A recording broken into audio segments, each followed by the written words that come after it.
తెలంగాణ రైతులకు good news. యాసంగి సీజన్లో ధాన్యం విక్రయించిన రైతులకు తెలంగాణ ప్రభుత్వం వేగంగా చెల్లింపులు చేస్తుంది. గతంలో కొనుగోలు కేంద్రాల్లో ధాన్యం విక్రయించిన రైతులకు డబ్బులు రావడానికి చాలా సమయం పట్టేది. కొనుగోలు వివరాలను ట్యాబ్లో ఎంటర్ చేయడంలో నిర్వాహకుల జాప్యం, మిల్లర్లు ట్రక్షీట్ నమోదు చేయడంలో ఆలస్యం జరగటం వంటి కారణాల వల్ల సమయం పట్టేది. అయితే ఈసారు ప్రభుత్వం నూతన విధానాన్ని ప్రవేశపెట్టింది. దీంతో త్వరగానే అకౌంట్లలో డబ్బులు జమ అవుతున్నాయి. కొత్త విధానం ప్రకారం ధాన్యం కొనుగోలు చేసిన వెంటనే అధికారులు ట్యాబ్లో ఎంట్రీ చేస్తున్నారు.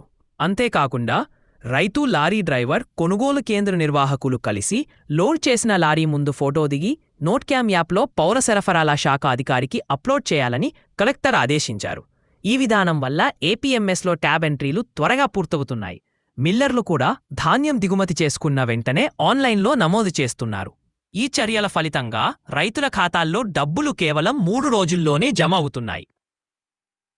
ఉదాహరణకు నల్గొండ జిల్లాను తీసుకుంటే సోమవారం నాటికి 1 నీరకు నిలవ రైతులు వేసిన కొనుగోలు చేయగా రూపాయన్న నల్గొండ జిల్లాని 14 కోట్లు చెల్లించాల్సి ఉంది. ఇప్పటికే రూపాయన్ 2 కోట్లు బిల్లులు జారీ చేయగా అందులో రూపాయన్నేనపై కోట్లు రైతుల బ్యాంకు ఖాతాల్లో జమ చేశారు.